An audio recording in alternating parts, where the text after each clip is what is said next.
Welcome to our channel. Today we how to log into Cox Webmail fast access step by step clearly. Open your preferred web browser. Type in the URL www.cox.com. Once the page loads, look for the sign in option at the top right corner.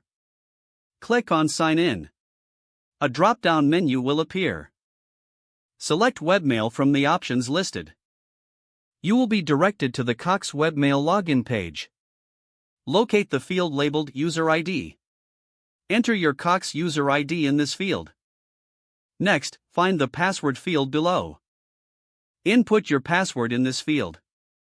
Double-check to ensure both entries are correct. If you've forgotten your password, click on the Forgot Password link. Follow the prompts to reset your password if necessary.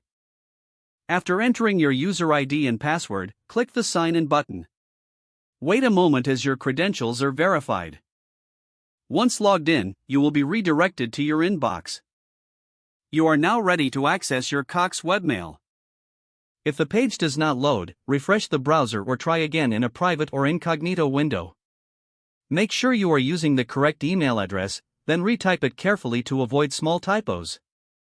If your password is not accepted, use the reset option and create a new strong password you can remember. Check your spam folder for verification or security emails, then complete any requested confirmation steps.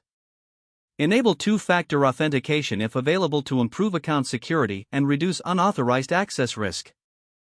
After signing in, review your profile details so your contact information and settings are accurate and current. If you see an error message, note it down and try again after restarting your device and internet connection. Log out when you finish, especially on shared devices, to keep your account and payment information secure.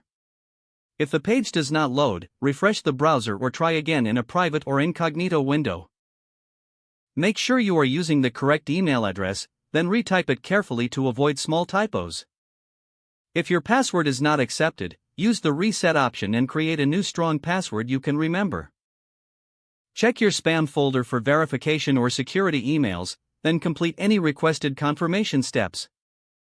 Don't forget to like this video and subscribe to our channel for more step-by-step tech guides.